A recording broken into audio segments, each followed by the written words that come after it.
The Lord be with you. There, what a wonderful energy we bring into worship this morning, the joy of the Lord, the excitement of being in God's house among God's people, and I am thrilled that we're all here this morning. I'd like to extend a special welcome to our visitors this morning as well. We're glad that you have joined us, and we're privileged to welcome you this morning. We'd love if you would share more about yourself using one of the information cards located in front of you in your pew. Then we in turn could share more about the programs and the ministries of our congregation. Lots going on at Bethlehem always, and certainly give thanks for that. And a couple of things we just want to highlight this morning. Particularly, Mark Bush wants to just give a few instructions about church picnic. That is just such a good look for you, Mark. How you doing? Now come on up so everybody can at least see. It's not easy finding an apron to go with this shirt, I want to tell you. So I even got my little doily to match. Yeah, don't worry, you didn't. Oh, all right, good. As you may or might not, you missed the memo. It's Crazy Apron Day at church. We're having our picnic after church. We have lots of good stuff to eat. We change things around a little bit. So when you walk in, the first table you're going to run into is paper plates and stuff. So grab that, or you're going to be eating with your fingers and out of your hand. And we have something for the kids. If you go in the door and take a left by the piano, there's going to be a kids' table with some hot dogs and tater tots if they don't like barbecue chicken, or if you don't like barbecue chicken. So we hope you come and enjoy it. We got lots of salads, and it should be some beautiful weather. Sure. Nathaniel Greenman has a surprise for you. We're going to have the kids to be able to launch rockets again this year, so they can build them and launch them. So that we still haven't found Emily's rocket from last time. So, it was heading over Adams Station last we saw it. So we hope you all come and have a great time, and thank you. Excellent. Thank you. We look forward to that very much. And again, please, I would just love to have everyone stay after worship. We've got plenty. We've got plenty of everything and most of all fellowship. So I would love to have you stick around. Also a reminder to our youth. We're going to get you out there, but also we need to have a quick business meeting about the upcoming National Youth Gathering trip next summer and some important registration information that's going to be due back very quickly. So you'll grab some food and then we will gather in the lounge. There are so many things coming up here and things to do: Bible studies, service projects, fellowship events. We've got Operation Christmas Child again coming up very soon. Wellness workshops, a recognition of our veterans. It is just a joy to be alive in the love of the Lord and to live that out in all of our relationships. And again, we're glad that you're here again for one of the central ways that the church always lives out its faith, in worship, as we receive from the Lord, as we respond back to His gifts in our words of prayer and of praise. Our worship service is a mix of printed out for us in our bulletin, as well as our first two hymns will actually be in your hymnal. Our last two hymns will actually be on the screen as well. You've been doing a good job of learning, for some of you, some different hymns. We are doing a new one today that we haven't done the last few weeks, but you'll recognize the words right away. And then a repeat of a couple weeks ago to hopefully begin to teach some of the songs to make them a little more familiar for you. Our opening hymn from our hymnal, hymn number 906, O Day of Rest and Gladness. And in that same theme this morning, our gospel lesson, as Jesus also teaches about humility and service, is from the 9th chapter of the Gospel of Mark, beginning with verse 30. And he records that they left that place and passed through Galilee. Jesus did not want anyone to know where they were because he was teaching his disciples. He said to them, "The Son of Man is going to be betrayed into the hands of men. They will kill him, and after 3 days he will rise." But they did not understand what he meant and were afraid to ask him about it. They came to Capernaum. When he was in the house, he asked them, "What were you arguing about on the road?" But they kept quiet because on the way they had argued about who was the greatest. Sitting down, Jesus called the 12 and said, "If anyone wants to be first, he must be the very last and the servant of all." He took a little child and had him stand among them. Taking him in his arms, he said to them, "Whoever welcomes one of these little children in my name welcomes me. And whoever welcomes me does not welcome me, but the one who sent me." Reminded of the great love that God has for us in welcoming children, we join together and sing "Children of the Heavenly Father" in number 725. You know, it was interesting. In the gospel lesson this morning, we have what first seems like almost 3 parts. And first you almost wonder what they have in common with each other. You have Jesus talking about his upcoming death and then his resurrection. They travel along the road, and the disciples are caught, as it were, having an argument about greatness. And then, lastly, this example of Jesus carrying this child and teaching. And you almost at one glance would wonder, what do those 3 things have to do with each other? What is the commonness in this lesson? But I think the connection between those parts actually has to do with our connection. Where do we fit in to this gospel lesson from Mark chapter 9? You know, one of the places I suppose that we can begin and connect is us as the disciples. I'm sure if I was there and I heard Jesus say that I'm going to suffer and die and on the 3rd day rise again, I'm sure I would be just as confused as they were. It wouldn't make sense. But let's be honest, I know the end of the story. I know how this turns out. And it's all a bit confusing, isn't it? What does all this mean? What does it truly mean? And so I connect very easily with these disciples who were very confused. Although maybe I really don't want to connect with the next part, do I? Let me face it, they travel on to the next town and they've got time to talk and to walk, and then Jesus pulls them aside and said, "Hey, what were you talking about?" We've never tried that one as parents, have we? "Hey, what were you doing in your sister's bedroom?" I know the answer. I just kind of want to give you a chance to see if you're going to admit to what was going on. But let's face it, they were busted. Jesus knew exactly what they were doing. They'd been arguing about who's the greatest. Well, okay, maybe I'm confused, but I would never argue over being the greatest. I don't actually think myself greater than other people, do I? Or don't I? If I really want to look at myself, don't I want to find some greatness in what I do?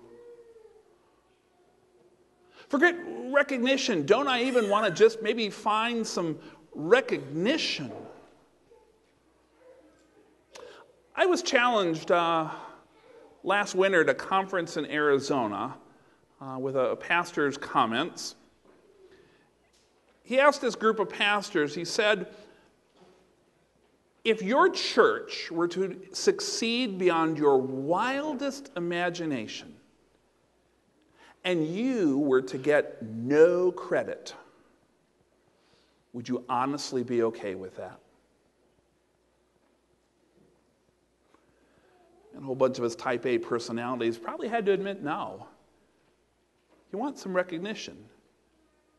You want that pat on the back. If your children were to succeed beyond your wildest imagination, and they never said thank you, and they never recognized your role as parents, would you be okay with that?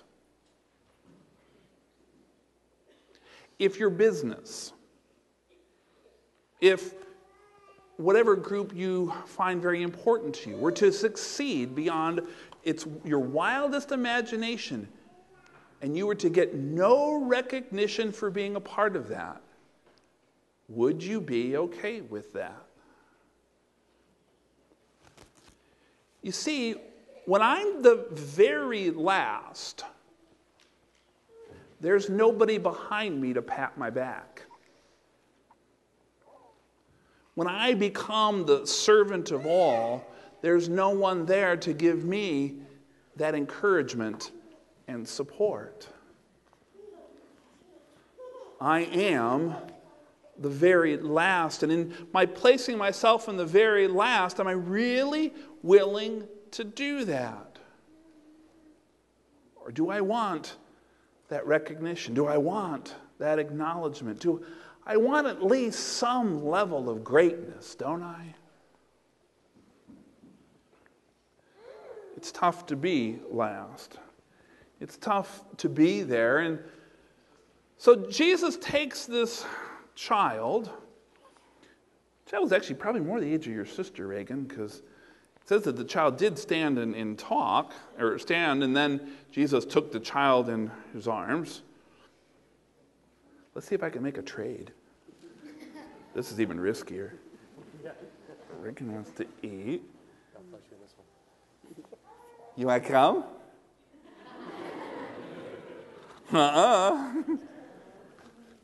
No? He says, who is that strange man, and why does he want to pick me up? Come here. Hi. What a big girl you are.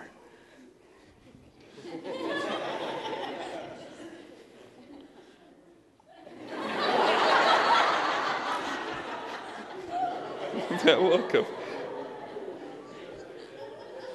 You just stole the show with a look. Nice. You know, at some point we think about children, and for us the point is cute, the point is fun, and maybe there's even a challenge with Jesus' example, because we as a society pour all of our energy into youth and to kids, and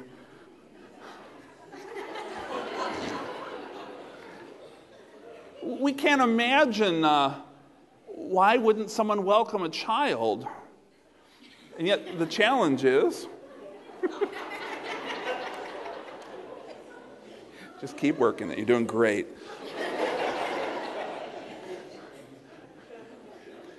The challenge is the reason that Bonnie and I love having nieces and nephews, right? They're all younger than our kids. And what happens? They cry, and what do? We give them back. They'll laugh. Doesn't this make you want to have more kids? No, this reminds us why we're done. It's a lot of work. Little kids they're a lot of fun, but they're a lot of work, and we're done. There you go. Jesus says, welcome the insignificant one. You know, in Jesus' day, and in that culture, children were actually valued as property. Not the cute, cuddly kids that we invest all of our time and energy into. You're coming back? Okay.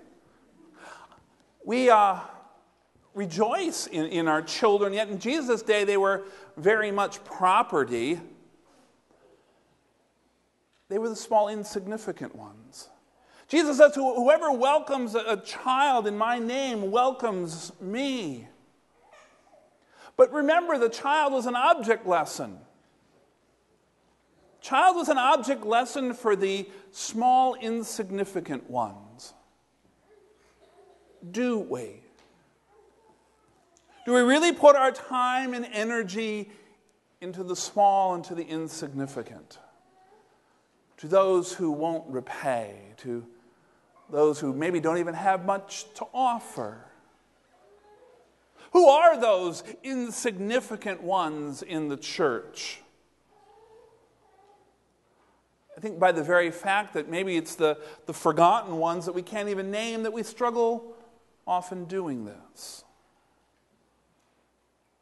We struggle really putting Jesus' words into action. I read something this week that said, it's interesting, the church spends a lot of time teaching children and blessing adults when Jesus did it the opposite way around. Here he was in our lesson blessing the children and teaching the adults. Maybe we've got this a little backwards sometimes as church. Maybe the reality is that we do struggle, or we like it until it's a burden. We like the thought of this until it really becomes a struggle. Oh, we want to welcome children. Absolutely, what a wonderful phrase. Then why is it we've struggled for years getting volunteers for nursery or Sunday school teaching? We love to talk about lifting up, doing the small and the insignificant, and being servant of all, and yet in a church of hundreds and hundreds and hundreds of people, a handful for a church workday is usually a good turnout. It's a great sentiment, but do we really want to do it? I want the glory, but am I really willing to have the humility? Am I really willing to put everybody else first?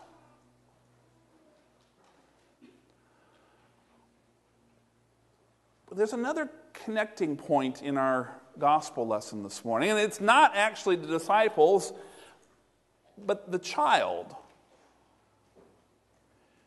You see, in the end and in the beginning, I am the child in this story. I am the welcomed one. I am the insignificant and worthless one who then Jesus picks up and holds in his arms and says, welcome, I love you. Let me take care of you. I am the child who grows up and he gets confused about what God is saying and isn't always getting it right and very often feels rather worthless and insignificant. And God says, I love you. Let me carry you. You know, finally, it was Jesus who was first servant of all. It was finally Jesus who put everybody else ahead of himself when he died on that cross. He put me ahead of himself. He put all of us ahead of himself. He made himself truly the least that we then in turn could be the greatest. I am the child. I am the one that God loves. Yeah, I struggle getting it right. I struggle doing it. I struggle being the disciple. I struggle having kids around, right? Say that Tammy's feeling right now and Eric, like everybody does in church, right? They're great until they cry, and then every eye is on you. They're not. We just tend to feel that way. But isn't there that temptation? To be inconvenienced, to want that, but be struggling with that. You know, isn't that what James talked about when he said we struggle within? I want it, I know what's right, God, but I'm still struggling getting it right. I'm struggling doing what you want, Lord. And that's why he comes and he says, I love you. That's why he says, I'm going to pick you up even though you can't pick yourself up. You can let me take you again, please? Because you look even cuter than... She was going to run away. You know, that's why God picked up a child. You're just awesome. That's why God picked up a child, because he picks us up. And if we want that example of God's love and God's grace,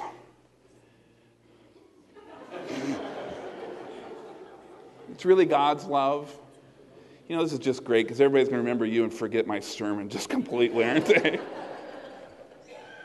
I hope not. I hope in some way today we have an opportunity to celebrate the true love of God who holds us and carries us, who loves us no matter what. Yeah, sometimes we'll get it wrong and we'll forget who to welcome, and we'll argue about being great again and feel very put out when we're forgotten. And that's why God says, I love you. I forgive you. I die for you.